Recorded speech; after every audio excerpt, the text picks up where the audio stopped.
নমস্কার দাদা, নমস্কার। পড়া খবরে আপনাকে স্বাগত। দাদা, এই যে নেট এক্সামের প্রশ্নপত্র ফাঁস এবং এই নিয়ে দিল্লিতে একটা আন্দোলন চলছে, কি বলবেন? একটাই কথা বলার আছে, নিট এক্সাম যখন ক্যান্সেল হয়েছিল এটি প্রশ্নপত্র লিক হওয়ার জন্য, খুব দুর্ভাগ্যজনক যে 3বার এরকম একটি সর্বভারতীয় পরীক্ষা যেখানটায় প্রতি বছর 20 লক্ষ নিট অ্যাসপিরেন্ট পরীক্ষা দিতে বসে, তো তাদের একটা স্বপ্ন নিয়ে বসে। আর নিট হচ্ছে আমাদের ভারতবর্ষের সেরম এলিট এক্সাম, যেটা থেকে এই পরীক্ষায় যারা পাশ করে তারাই আমাদের আপনাদের হসপিটালে এখানটায় ডাক্তার হিসেবে এখানটায় আমাদের সেবা দেয়। তো এরকম পরীক্ষার জন্য অ্যাসপাইরেন্টরা খুব পড়াশোনা করে অধ্যাবসায়ের সাথে যুক্ত থাকে। তো তাদের এই এরকম পরীক্ষাপত্র ফাঁস হয়ে যাওয়াটা, এবং শুধু একবার নয়, এটা পরপর 3বার 5 বছরের মধ্যে হওয়াটা একটি দুর্ভাগ্যজনক হিসাবেই আমি এটা দেখি। ছাত্রদের তারপরেও সরকার এখানটায় যখন তৃতীয়বার এবার হলো, তার 15 দিনের মাথায় সরকার প্রথমেই যখন নিটের এই বছরের প্রশ্নপত্র ফাঁস হয়েছিল, সাথে সাথে এটি প্রশ্নপত্র ক্যান্সেল করে দেওয়া হয়, পরীক্ষাটিকে রি এক্সামিনেশনের ব্যবস্থা করা হয়। এবং আমরা দেখতে পাই যে রি এক্সামিনেশন হওয়ার পর আমাদের বিস্তর এখানটায় নতুন ডাক্তার সম্ভাবনা উদীয়মান ডাক্তারদের আমরা পেয়েছি। নিটের পরীক্ষাও কিন্তু হয়ে গেছে, তার রেজাল্টও বেরিয়ে গেছে, ফার্স্ট সেকেন্ড থার্ডও হয়ে গেছে।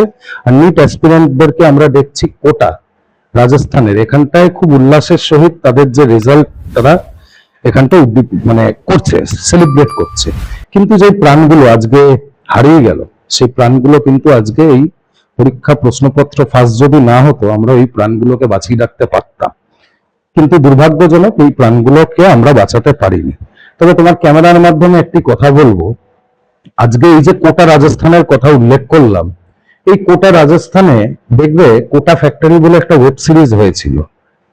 যারা AI ট্রিপলি জয়েন্ট এন্ট্রান্স যেরকম আমাদের হয়, সেরকম AIR, যেটা আমাদের সমস্ত IITর পরীক্ষাতে বসার প্রবেশিকা পরীক্ষার মাধ্যম, AI ট্রিপলি, এই পরীক্ষাগুলো খুব কঠিন পরীক্ষা হয় ইঞ্জিনিয়ারিং সেগমেন্টে। আর হচ্ছে NEET, ওখানে UPSC সিভিল সার্ভিসের পরীক্ষারও ওখানটায় পড়াশোনার সমস্ত কোর্সেস করা হয় এই কোটা রাজস্থানে। তুমি যদি একটুখানি ঘাটো নেট, তাহলে বুঝতে পারবে ছাত্রদের মধ্যে না এই পড়াশোনায় পাস ফেল ব্যাপারটা প্রতিযোগিতামূলক একটা বিষয়, তো যদিও এটা থাকা উচিত নয়, কিন্তু তাও আমাদের এরম ভাবেই একটা এডুকেশন সিস্টেম গড়ে উঠেছে যে ফার্স্ট এখানটায় যে হবে তাকে সবাই মিলে উল্লাস করবে, আর যে লাস্ট হবে তাকে মানুষ ভুলে যাবে। তো এই যে যারা লাস্ট হয় কিংবা পরীক্ষায় অকৃতকার্য হয়, বাচ্চা বয়স, তাদের মধ্যে অনেক মানসিক এখানটায় অভিব্যক্তির সৃষ্টি হয়, মানসিক অবসাদের মধ্যে তারা চলে যায়। তো এক্ষেত্রেও সেরকমই হয়েছিল। এবং কোটাতে প্রতি বছর অন অ্যান অ্যাভারেজ কয়েকশো ছাত্র কিন্তু এরম ভাবে আত্মহত্যা করেই চলেছে। এটা নতুন কিছু নয়। আমাদেরকে এডুকেশন সিস্টেমকে, প্রধানত এই কোটা নির্ভর যে এডুকেশন সিস্টেম চলছে, এখানটায় আমাদেরকে একটুখানি লুক আফটার করতে হবে, যাতে এই ছাত্ররা মানসিক অবসাদে অকৃতকার্য হলে তারা যে এই আত্মহননের পথ বেছে নিচ্ছে, এটা থেকে মোটিভেট হয়ে তারা আবার চেষ্টা করে একটা নেভার গিভ আপ অ্যাটিটিউড নিয়ে যদি তারা পড়াশোনা আবার চালিয়ে যেতে পারে, হয়তো তার থেকেও আরো ভালো তার পরীক্ষার ব্যবস্থা হতে পারে।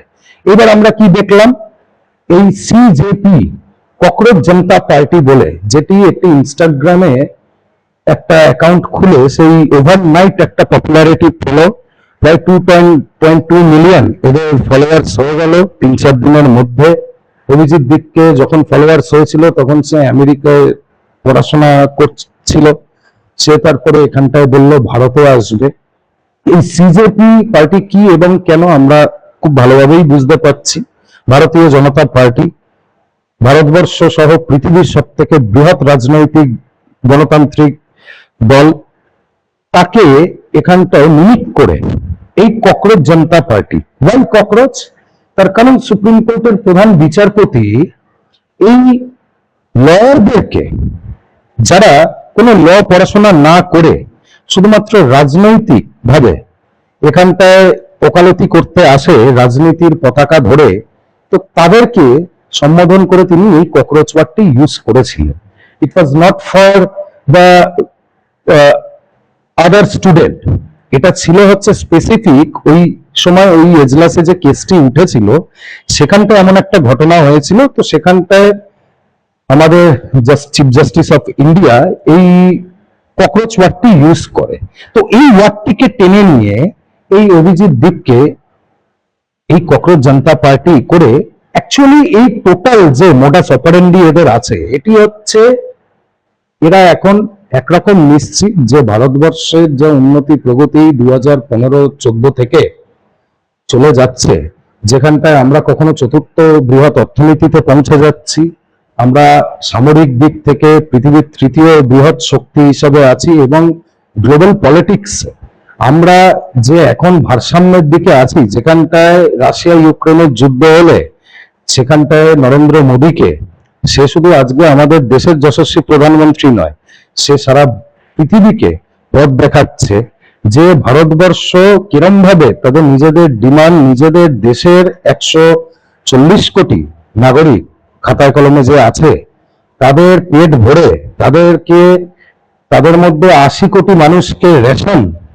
যোগান দিয়ে, তারপরেও যে আমাদের এখানটায় স্কাই রুটের মতো প্রাইভেট চ্যাম্পিয়নরা রকেট উৎক্ষেপণ করতে পারছে, এই যে পরিস্থিতি পরিকাঠামো তৈরি করে দিয়েছে, এই জিনিসটা এই যারা চায় না যে ভারতীয় জনতা পার্টি এখানটায় শাসনে থাকুক, তারা যেহেতু ভোটে হারাতে পারছে না, তার জন্যই এই বাংলাদেশ আর বারবার নেপালে উদাহরণ টেনে এখানটাতেও একটি বিচ্ছিন্নতাবাদী চিন্তা, আজকে এরা জেন জি বলছে, এরা জেন জির জন্য নাকি আন্দোলন করছে। What is Gen Z? Gen Z হচ্ছে যারা 2000 সালের পর জন্মেছে এবং তাদের এখন বয়স হবে 15 থেকে 25-এর মধ্যে, এই বয়সটাকে এরা টার্গেট করছে। তার কারণ এই বয়সের কাছে রাজনৈতিক ভাবে এরা বিচক্ষণ নয়, এরা সমাজে সবেমাত্র কলেজ স্কুল পেরিয়ে হয়তো কলেজে গেছে, কলেজে রাজনীতি হয়, কিন্তু সবাই যে রাজনীতি করতে কলেজে যায় এমন নয়, তারা সবেমাত্র নাবালক থেকে সাবালক হয়েছে। এদের মাথাতে এদেরকে যদি ব্রেন ওয়াশ ম্যানিপুলেট করে কোনো কিছু খুব catchy, quote and quote catchy word গুলোকে দিয়ে এদের মধ্যে যদি একটু প্রোপাগেট করে দেওয়া যায় যে আমাদের দেশে আমরা সব থেকে বেশি খারাপ অবস্থায় আছি, আমরা কিচ্ছু পাচ্ছি না, তাহলে স্বাভাবিকভাবেই এই যে নাবালক থেকে যারা নতুন সাবালক হয়েছে, এই যে টিন এজ, এই টিন এজাররা তুমি দেখবে একটুখানি বাবা মার যে রক্ষণশীল একখানা পরিবৃত্ত থাকে তার থেকেও কলেজে যাবে, বাবা মা বলবে যে, বাবা বলবে আমি তোকে কলেজে দিয়ে আসছি, ও চাইবে না, কেন, আমি তো বড় হয়েছি। তো এদের মধ্যে রক্ষণশীলতাটাকে ব্রেক করে এরা একটা কেয়ারফ্রি নেচার হিসাবে বাঁচতে চায়। তো তার জন্যই এদেরকে ইজি এবং সফট টার্গেট করে এদেরকে পেনিট্রেট করা হচ্ছে যে ভারতবর্ষকে নেপালের মতো ব্যবস্থা করতে হবে, ভারতবর্ষকে বাংলাদেশের মতো ব্যবস্থা করতে হবে। বাংলাদেশে শেখ হাসিনা ভোটে জেতার পর যখন ওখানকার জামাতি জিহাদি পন্থীরা দেখলো তাকে ভোটে হারানো অসম্ভব, তখন সেখানটায় এরা মবকে খ্যাপিয়ে দিয়ে, সেখানেও কিন্তু ছিল এরকম বাচ্চারা।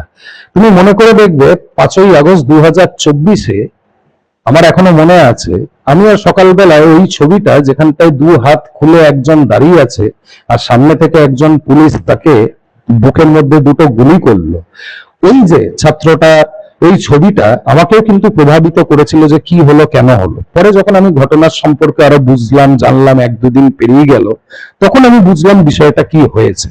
তো এরকমই এই ছাত্রদের ইস্যুকে সামনে রেখে এই আমরা দেখলাম সিজেপির প্রোটেস্টে, যেখানে সোনাম ওয়াংচু, সে নিজেকে ইনোভেটর বলে, সে নিজেকে সায়েন্টিস্ট বলে, তার নাকি অনেক পেটেন্ট করা আছে, সে ক্লাইমেট এক্সপার্ট। তো এই সোনাম ওয়াংচু কিছুদিন আগে লাদাখের অটোনমাস, তাদের অটোনমি নিয়ে আন্দোলন করেছিল, এই এরকমই কাইন্ড অফ এরকম লাদাখের মুভমেন্টটা ছিল।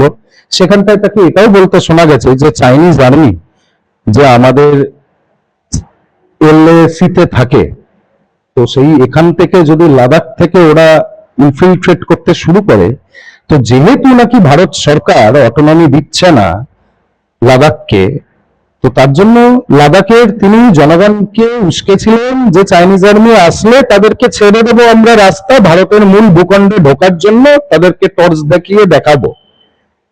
কিন্তু আরো আমরা দেখেছি বিভিন্ন পাকিস্তানের এনজিওর সাথে তার খুব হৃদ্যতা। আমরা দেখলাম বাংলাদেশের যে ইন্ডিয়ান প্রধানমন্ত্রী ছিলেন মোহাম্মদ ইউনূস, তার সাথে তার কি হৃদ্যতা। তো তিনি গিয়ে ওখানটায় হাঙ্গার স্ট্রাইক করলেন। হাঙ্গার স্ট্রাইক হচ্ছে একটা গণতান্ত্রিক দেশে পিসফুল প্রোটেস্টের সব থেকে রুড়ো ভার্সন।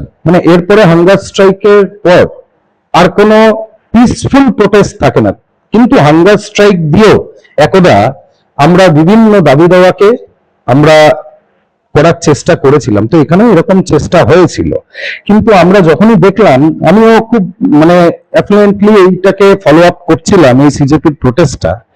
তো দেখলাম সেখানটায় প্রথম দিন আসলো কুণাল কামরা, স্বরা ভাস্কর, এখান থেকে গেল পশ্চিমবঙ্গ থেকে প্লেন করে চলে গেল সৃজন, সায়ন, ঐশী, এরা সব, দীপশিতা ধর, মহুয়া মৈত্র।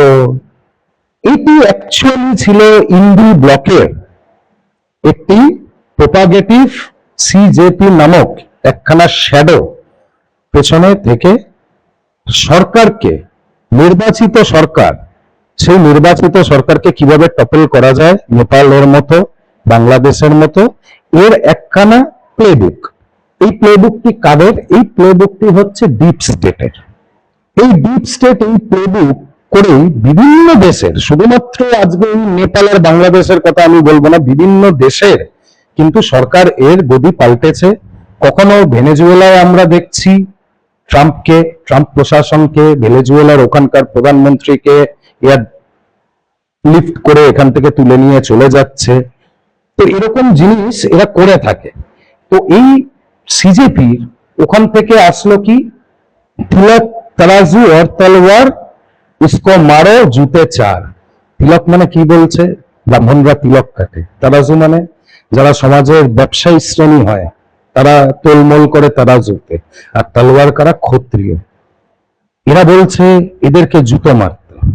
আজকে এই ক্ষত্রিয় রাজপুতানা যারা ছিল, তারা আজকে আমাদের মুঘল শাসন থেকে, ব্রিটিশ শাসনদের থেকে তাদের রক্তপাত করেছে। আজকে এই যে নিট এক্সামের ফার্স্ট এবং সেকেন্ড দুজন হয়েছে, তারাও কিন্তু এই তিলকধারী, ব্রাহ্মণ। আর যে বৈশ্যদের কথা বলছো, আজকে যদি বৈশ্যরা কিছু না ব্যবসা করে, তাহলে আমি এই সেকুমাকুদের জিজ্ঞাসা করতে চাই যে উৎপাদনটা কে করবে? ওদের তো মার্কসীয় সিস্টেমে উৎপাদনের ওপরেই ভিত্তি করে এখানটায় কমিউনিজম তৈরি হয়েছে।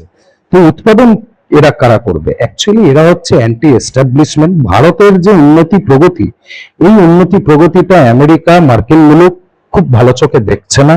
আর চায়না তো এটার প্রধান প্রতিদ্বন্দ্বী আমাদের এই এশিয়াতে।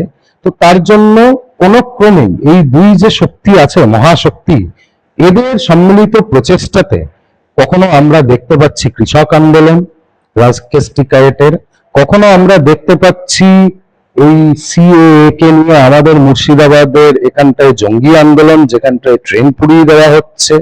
আবার কখনো দেখতে পাচ্ছি এই এরকম ছাত্র আন্দোলন সিজেপির নামে, যেখানটায় গিয়ে ছাত্রদের নিট এক্সামের দাবি বাদ দিয়ে সমস্ত রকম দাবি উঠলো। সেখানে ব্রাহ্মণবাদ সে আজাদি উঠে গেল, সেখানে 370 রিভোক করা হয়েছে, সেটাকে আবার ইমপ্লিমেন্ট করার দাবি উঠে গেল, সেখানটায় উঠে গেল মনুবাদ সে আজাদি। এই টুলকিট আমরা কাদেরকে দেখতে পেলাম?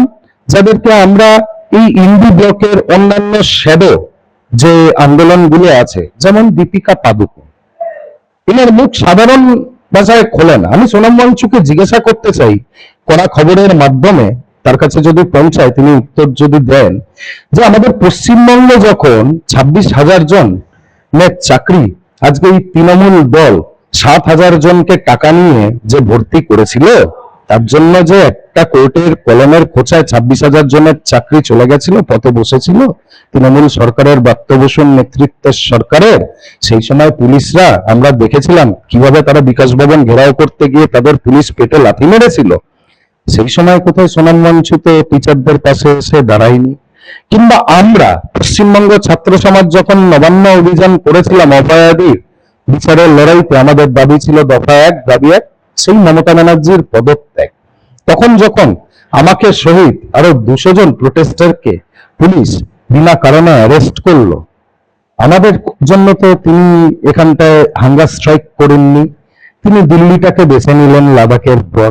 তাকে তো সিলেক্টিভ তিনি এই আউটরেজ দেখাচ্ছেন না, তাকে দেখাতে হলে তো এখানটায় এই যে পাঞ্জাবে আজকে ফার্মা এক্সাম নিয়ে সেখানটায় যে প্রশ্নপত্র লিক হয়েছে, আজকে কংগ্রেস সরকার সেখানটায় আছে, তো পাঞ্জাবের যে ফার্মা প্রোটেস্ট পুলিশের ব্রুটালিটি দেখলাম, আমি তো অভিজিৎ দীপকে দেখছি না এখানটায় তার বিরুদ্ধে এখানটায় কথা বলতে।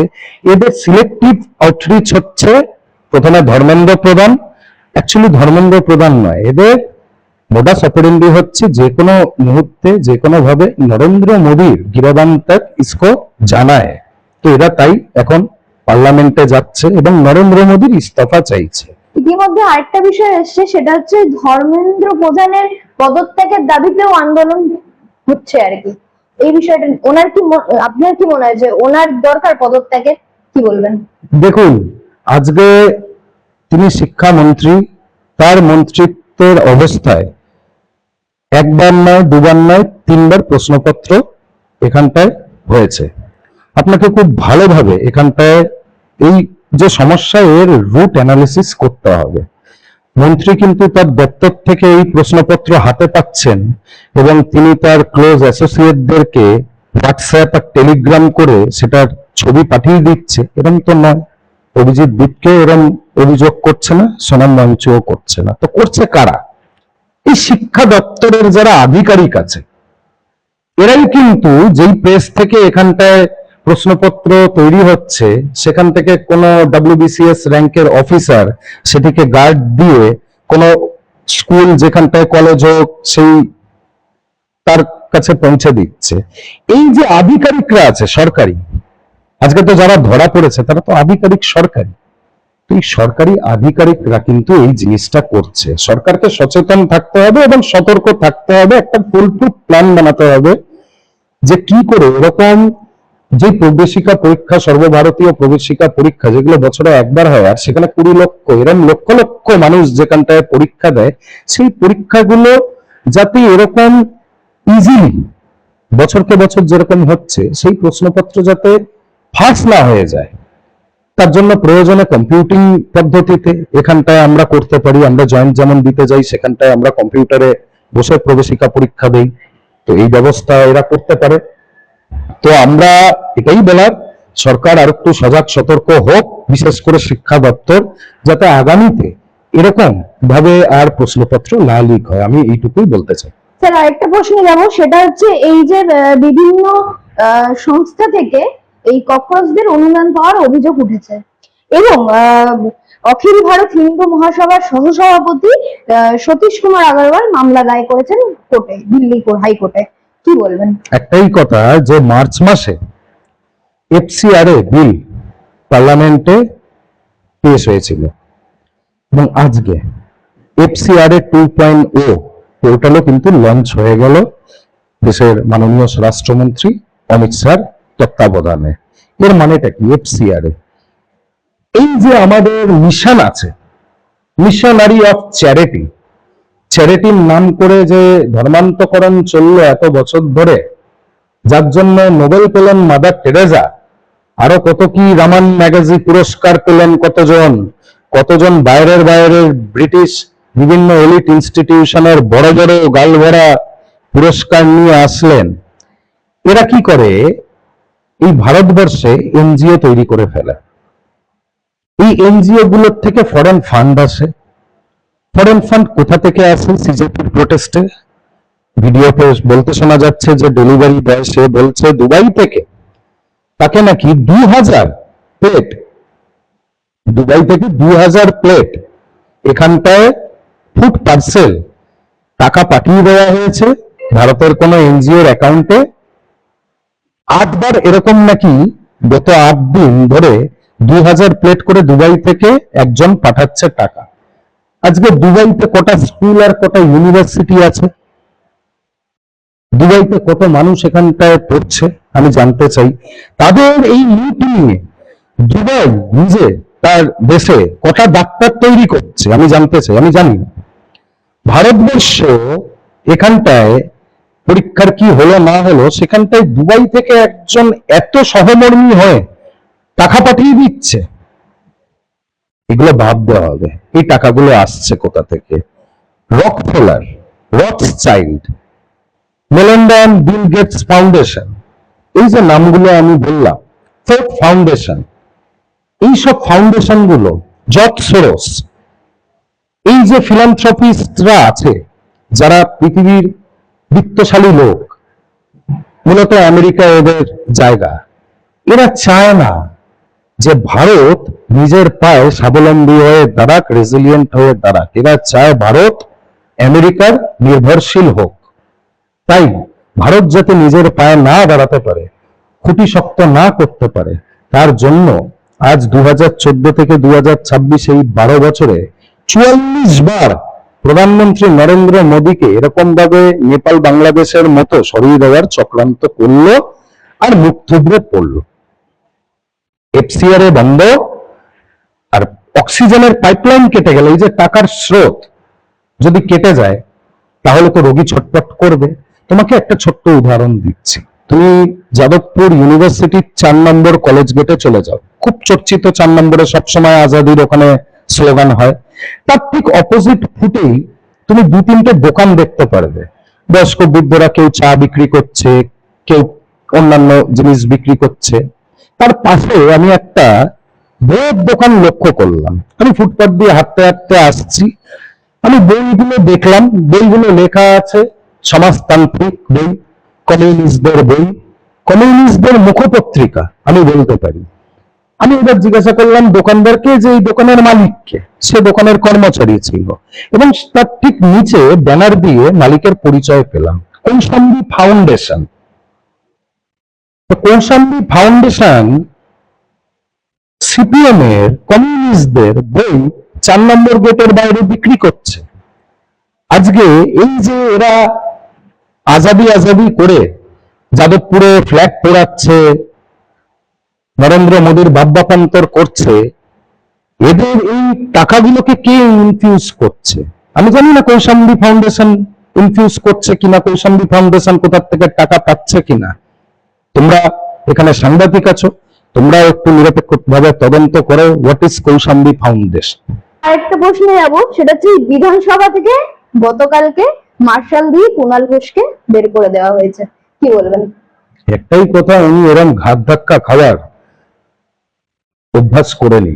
এর আগেও ঘাট ধাক্কা খেয়েছে, প্রিজন ভ্যান চাপড়েছে, আর এখন এইসব নাটক করতে গিয়ে বিধানসভায় কালকে আকরুজ্জামান বলছেন তার সামনে গিয়ে এখানটায় যে তিনি নাটকটি করলেন, হ্যাঁ, নিজের দলে নিজেদের মধ্যে খোয়ারে গুটোগুটি হচ্ছে, সেটি তো বিধানসভায় এখানটায় ঝামেলা করার জায়গা নয়। এই ইন্ডি ব্লকের যারা আছে এরা এই পার্লামেন্টকে, বিধানসভাকে ঝামেলা করার জায়গা কেন ভাবে? আজকে সরকার থেকে নির্বাচিত প্রতিনিধিরা এই পার্লামেন্টের যে কদিন চলে এই বাদল অধিবেশন, এই বাদল অধিবেশনে অনেক মহত্বপূর্ণ বিল এখানটা ইন্ট্রোডিউস করা হবে। এগুলোকে কি যাতে না করা হয়, ঠিক ভালোভাবে পশ্চিমবাংলার মানুষদের, নাগরিকদের জন্য যে কথাবার্তা দাবি দেওয়া আছে সেগুলো নিয়ে আলোচনা যাতে না হয়, এগুলোই কি এদের এজেন্ডা? যে কোন রকম ভাবে পার্লামেন্টের যে 8 ঘন্টা 10 ঘন্টা সেশন চলে একটা দিনে, সেটাকে ছত্রভঙ্গ করে দাও, ভেন্ডিল করে দাও। এই ট্র্যাডিশন হয়তো মমতা ব্যানার্জির সরকার যখন ছিল তখন চলতো। আমাদের যশস্বী দেশের, আমাদের রাজ্যের জননেতা শুভেন্দু অধিকারীকেও কিন্তু এরম ভাবে বলপূর্বক বার করে দেওয়া হয়েছে, বারবার সাসপেন্ড করে দেওয়া হয়েছে। হিরণ্ময় চট্টোপাধ্যায়কে মুখ খোলার জন্য সাসপেন্ড, এরকম অনেক আরো এমএলএ কে সাসপেন্ড করে দেওয়া হয়েছে। তিনি, তাকে অ্যাডভাইস করব, তিনি যেই কাজটি তৃণমূলের দিদির পাশে থেকে করছে, মমতা ব্যানার্জির পাশে থেকে করছে, যেরকম কাজটি দুর্যোধনের পাশে থেকে শকুনি মামা করেছিলেন, তিনি করে যান। তাতে তারও মঙ্গল, সাধারণ মানুষদেরও মঙ্গল। ইতিমধ্যে কল্যাণ ব্যানার্জি ওনাকেও কিন্তু সাসপেন্ড করে দেওয়া হয়েছে, কি বলবেন? উনি তো সাসপেন্ড হওয়ার মতোই কাজ করেছেন, উনি একজন নারী বিদ্বেষী মানুষ। এর আগে উনাকে হয়তো নারী বিদ্বেষমূলক কোনো কথাবার্তা বলার জন্যই দল থেকে সাসপেন্ড করে দেওয়া হয়েছে। আমার মনে হয় যারা নারী বিদ্বেষী, উনার মতো বয়সের একজন সিনিয়র লার্নেড উকিল উনি নিজেকে বলে বেড়ান, হ্যাঁ, তো উনার বয়সের একজন সিনিয়র পার্লামেন্টেরিয়ান যদি আরেকজন পার্লামেন্টেরিয়ানের তার দলের কিংবা যাই হোক তার দলের না হোক কোনো সাধারণ সে পার্লামেন্টেরিয়ান না হলেও কোনো মহিলার প্রতি যা উনি ভাষা বিদ্রুপ প্রয়োগ করেন, আমার মনে হয় না উনি একজন পার্লামেন্টেরিয়ান হওয়ার যোগ্য। আর উনাকে সাসপেন্ড করেছেন, উনি রাত্রেবেলায় বোতল খুলে সেই সাসপেন্ডের ভুলে গিয়ে আজকে দেখুন পার্লামেন্টের সামনে দাঁড়িয়ে আবার নাটক করতে জোকারগিরি করতে শুরু করে দিয়েছে। 21শে জুলাইয়ের মঞ্চে দাঁড়িয়ে বলেছেন লড়াই লড়াই লড়াই চাই, শুভেন্দু লড়াই চাই, কি বলবেন? সবাইকেই এখন শুভেন্দু অধিকারীকে খুব ভালো লাগবে। মহুয়া মিত্রেরও শুভেন্দু অধিকারী খুব ভালো মুখ্যমন্ত্রী, কল্যাণ ব্যানার্জিও জানে শুভেন্দু অধিকারী এখন মুখ্যমন্ত্রী হয়েছেন, তো এই রাজ্যের যা বেড়াগার গেরা এত 15 বছর ধরে করে রেখে দিয়েছে, আর 34 বছর 49 বছরের যা পাপস্থলন সেটি শুভেন্দু অধিকারী একমাত্র শাসনকালে পারবে, তাই কনফিডেন্স আছে। আর লড়াই লড়াই লড়াই চাই, এটা তো ওনাকে বলতেই হবে, মুখ দিয়ে শুভেন্দু অধিকারীর নামই এখন জপতে হবে। শেষ প্রশ্নে যাব দাদা, এই 21শে জুলাইয়ের মঞ্চে অভিষেক বন্দ্যোপাধ্যায়কে জুতো খুলে প্রণাম করতে দেখা গেছে এবং উনি ওখানে দাঁড়িয়ে বলেছেন যে পরবর্তী বিধানসভা ভোটে একদম কড়াই গন্ডায় রসুল করে নেবেন। হ্যাঁ, তো উনি বলেছেন উনি তো বিশাল বড় যুবরাজ, আমরা তো সাধারণ নিমিত্ত বাড়ির সাধারণ নাগরিক, যুবরাজের বিরুদ্ধে কথা বলার ধৃষ্টতা মাফ করবেন আপনার ক্যামেরায়। শুধু একটাই কথা বলতে চাই, ঢাল নেই তরোয়াল নেই, নিধিরাম সর্দার হয়ে উনি ঘুরছেন। উনি যাতে একটুখানি ওই ছাতা ফাতা দিয়ে ওনার বডিগার্ডরা আটকাচ্ছে না, কিসের জন্য আটকাচ্ছে, উনি একটুখানি আসুক না, আমাদের এই যাদবপুরের দিকেই আসুক না। ওনাকে ডায়মন্ড হারবার ওনার ক্ষেত্রে তো আর 4 তারিখের পর পায়নি মানুষে। পুষ্পা অনেক করছিল, ডাকছিল তার ডাইরেক্টরকে, সে ডাইরেক্টর হাত খুলে দিয়েছে, সিনেমা রিলিজ হয়নি, তার আগে হিরো পগারপার হয়ে গেছে। ওনার এই যে বাচাল কথাবার্তা আছে না, ওনাকে এখন পা ধরে সাধারণ মানুষের কাছে প্রকাশ্যে সকালে একবার এবং রাতে ঘুমাতে যাওয়ার একবার যদি উনি ক্ষমা চান, তাও আমি মনে করি উনি যা পাপ করেছেন, উনি যা ক্রাইম করেছেন, ভারতের ল ওনাকে কিন্তু বেশি দিন বাইরে রাখবে না। সেরকম কথাই আমাদের রাজ্যের মুখ্যমন্ত্রী বলেছেন, পরের বিধানসভা অবধি উনি যদি বাইরে থাকেন তাহলে দেখা যাবে। কড়া খবর সকল দর্শকদের ধন্যবাদ। এতক্ষণ আমাদের সাথে ছিল সায়ন লাইরি, আপনাকে ধন্যবাদ।